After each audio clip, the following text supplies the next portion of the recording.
जय हिंद दोस्तों, स्वागत है एक बार फिर से आपके अपने YouTube चैनल परीक्षा की चर्चा पाई आदित्य। मैं आदित्य एक बार फिर से हाजिर हूँ नई अपडेट के साथ। और इस वीडियो में आपको मैं बताऊंगा एसएससी सीजीएल से रिलेटेड कट ऑफ, इसके अलावा एएसओ के रिजल्ट से रिलेटेड अपडेट है और इसके अलावा जेई बनने के लिए जेई मेंस के एग्जामिनेशन में बैठने के क्राइटेरिया में कुछ चेंजिंग की गई है, उससे रिलेटेड अपडेट है। तो ये सारी अपडेट से पहले आप जो भी मेरे चैनल पे नए हैं प्लीज़ मेरे चैनल को लाइक और सब्सक्राइब जरूर कीजिए, लाइक और सब्सक्राइब जरूर कीजिए और शेयर जरूर कीजिए। चलिए चलते हैं अपडेट की ओर। तो सबसे पहले मैं आपको बता दूं यूपी ट्रिपल एससी एएसओ का रिजल्ट जल्दी आपको डिक्लेयर होते हुए दिखेगा। UP triple SC lower PCS के रिजल्ट डिक्लेयर हो गए हैं। यूपी ट्रिपल एससी के अभी यूडीए, एलडीए और सप्लाई इंस्पेक्टर के भी रिजल्ट आपको देखने को मिल गए हैं। तो अब आपको मैं बता दूं कि यूपी ट्रिपल एससी का अगला जो टारगेट है वो एएसओ का रिजल्ट है। ठीक है, 2 रिजल्ट दिसंबर मंथ में आने थे जो कि डिक्लेयर कर दिए गए हैं। तो अगला रिजल्ट जनवरी में आएगा, क्योंकि यूपी ट्रिपल एससी ने अनाउंसमेंट की थी कि वो इस महीने सिर्फ 2 रिजल्ट डिक्लेयर करेंगे और वो उन्होंने कर दिए हैं। अब बचा क्या है, आपका रिजल्ट जो बचा है अगले जनवरी में रिलीज कर दिया जाएगा। तो जनवरी में आपके सबसे पहले और सबसे आगे जिसके चांसेस हैं डिक्लेयर होने के वो एएसओ का रिजल्ट है। ठीक है, तो एएसओ के रिजल्ट जनवरी के स्टार्टिंग या सेकेंड वीक के बीच में आपको देखने को मिल जाएंगे, यानी पहले से लेके 12 तारीख के बीच में आपको आपके एएसओ के रिजल्ट डिक्लेयर मिल जाएंगे। ठीक है, तो ये अच्छी है, काफ़ी वेटिंग है इस रिजल्ट का भी और इसके कट ऑफ ऑलरेडी मैंने अपने प्रीवियस वीडियो में बता रखे हैं, तो जाके आप उसे चेक कर सकते हैं। और चलिए चलते हैं दूसरी अपडेट की ओर। तो दूसरी अपडेट जो आपकी है वो जेई मेंस के विद्यार्थियों के लिए है। वो विद्यार्थी जो आईआईटी जेई की तैयारी कर रहे हैं, तो उनके लिए पहले क्या था, कोविड से पहले एक एलिजिबिलिटी क्राइटेरिया थी और वो एलिजिबिलिटी क्राइटेरिया ये थी कि आपके 12th में मार्क्स 75% होने चाहिए। ठीक है, लेकिन बीच में कोविड की वजह से इस एलिजिबिलिटी क्राइटेरिया को हटा दिया गया था, लेकिन अब फिर से इस सत्र से जो भी जेई मेंस के एग्जाम कंडक्ट कराए जाएंगे उसमें आपकी एलिजिबिलिटी क्राइटेरिया 75% फिर से रख दी गई है। तो अब अगर आपके मार्क्स 12th में 75% प्लस होंगे तभी आप आईआईटी जेई मेंस के एग्जामिनेशन दे पाएंगे। अब ऐसा करने का सरकार का एक इम्पॉर्टेंट चीज़ ये है कि वो ये मानती थी कि पहले जो बच्चे होते थे क्या करते थे कि 11th से ही कोचिंग अपनी स्टार्ट कर देते थे, कोचिंग पे ही ज़्यादा फोकस रहता था कि मुझे जेई निकालना है और वो बोर्ड पर ध्यान नहीं देते थे। नतीजा क्या होता था, बोर्ड के एग्ज़ाम उनके ख़राब हो जाते थे और जेई के एग्ज़ाम कोचिंग निकल भी जाती थी और मैक्सिमम जो कोचिंग से रट्टू रट्टा बच्चे जाते थे वहाँ पर, तो नतीजा ये होता था कि बेसिक क्लियर ही नहीं थे। और वहाँ पे जाके जब स्थिति ये थी कि आईआईटी जैसी बड़ी संस्था में क्वालिफाइड बच्चों के बैक लगे हुए पड़े रहते थे, वो भी एक नहीं कई। तो स्थिति ये होती थी कि कई बार तो आईआईटी ने बच्चों को निकाल भी दिया है क्योंकि वो बैक ही नहीं क्लियर कर पा रहे थे। तो गवर्नमेंट ने ये किया कि भैया आपको पहले अपने स्कूल के कोर्स पर ध्यान देने की जरूरत है 11th और 12th की, और फिर आप प्रिपरेशन कीजिए। तो उन्होंने ये क्राइटेरिया निकाला था और अब ये क्राइटेरिया फिर से उन्होंने लागू कर दिया, जिसकी उन्होंने कोविड में छूट दे रखी थी। तो ये एक न्यूज़ है आईआईटी जेई की तरफ से। अब चलते हैं सबसे इम्पोर्टेंट न्यूज़ की और वो न्यूज़ है एसएससी सीजीएल के कट ऑफ से रिलेटेड, क्योंकि ये एग्जामिनेशन बहुत इंपॉर्टेंट एग्जामिनेशन है और बहुत साल बाद इसमें बहुत बड़ी वैकेंसी आई है। तो बच्चों के एग्ज़ाम पूरे कर दिए गए हैं। एग्ज़ाम कंडक्ट हुआ था 1 दिसंबर से लेके 13 दिसंबर तक और अब उसके आंसर की भी रिलीज कर दिया जाए हैं, जिसको आप 10 कह रहा हूँ मैं 20 दिसंबर तक चैलेंज कर सकते हैं और चैलेंज की जो फीस है वो 100 रुपये है।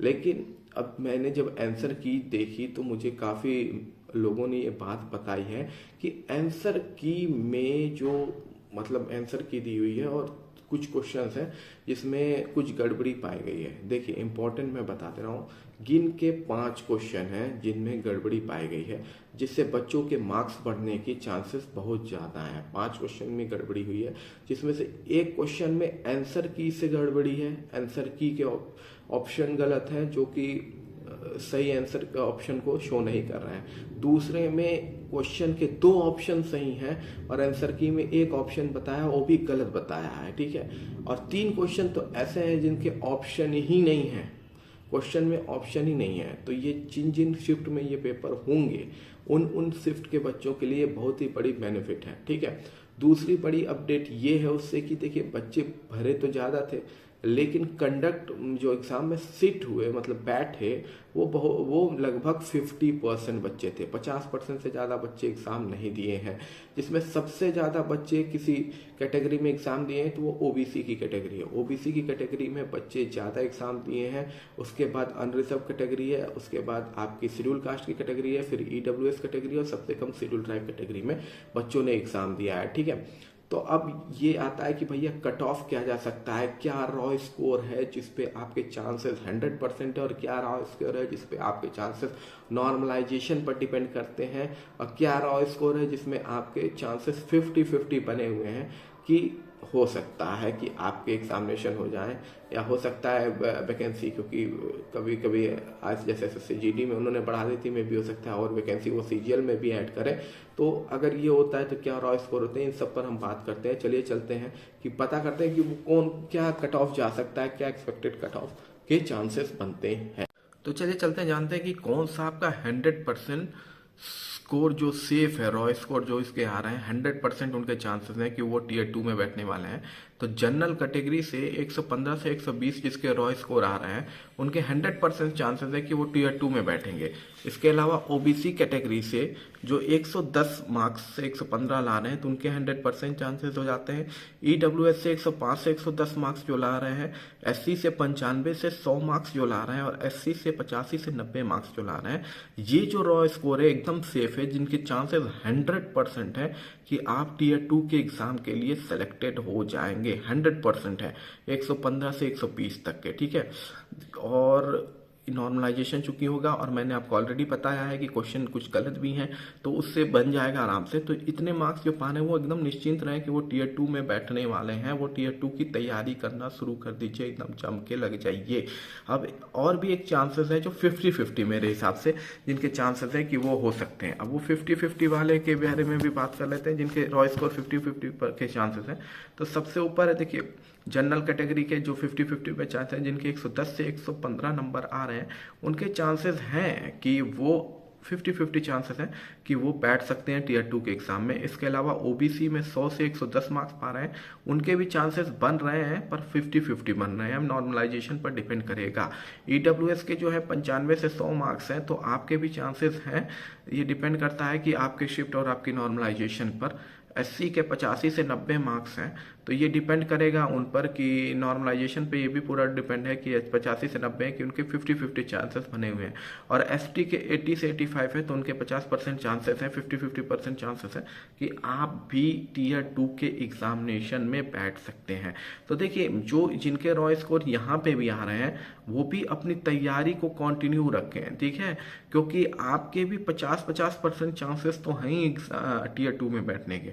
तो जो इतने मार्क्स भी पा रहे हैं वो एकदम अपना वो ना हो डिमोटिवेट, और वो अपने इस रॉ स्कोर जिसके जिसके भी ये आ रहे हैं वो एकदम अपनी टियर 2 की प्रिपरेशन करते रहे। देखिए कोई भरोसा नहीं है, फाइनल तो जो एसएससी सीजीएल आंसर की देगा वो होगा।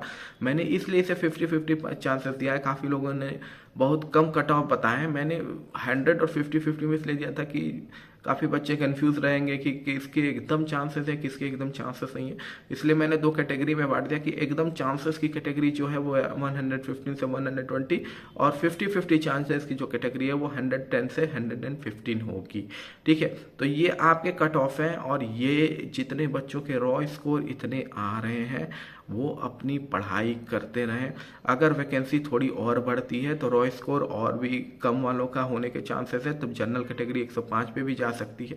तो ये डिपेंड करता है कि अब पोस्ट बढ़ती कितनी है, किस हिसाब से उनका कट ऑफ है, और क्या वो 14 टाइम लेते हैं या 15 टाइम, कभी कभी वो 16 टाइम ले लेते हैं, कभी 14 टाइम ले लेते हैं, कभी आपका 14 एवरेज रहा है। तो देखिए अगर वो 16 टाइम ले लेते हैं तो आपके रॉ स्कोर और भी घट सकते हैं। अब ये डिपेंड करता है वो कितने टाइम आपका रिक्रूटमेंट के बच्चों का सिलेक्शन करते हैं टियर 2 के लिए। तो इतने लोग तो अपना सेफ रॉ स्कोर समझ के प्रिपरेशन की तैयारी करें, और भी इससे भी थोड़े कम 105 और 110 वाले भी अपनी प्रिपरेशन कर सकते हैं। अगर उन्होंने गुना बढ़ाया अपना तो बिल्कुल आप लोग के भी चांसेस बन सकते हैं। बाकी किसी भी अपडेट के लिए मेरे चैनल को लाइक और सब्सक्राइब जरूर कर दीजिए। जय हिंद, जय भारत।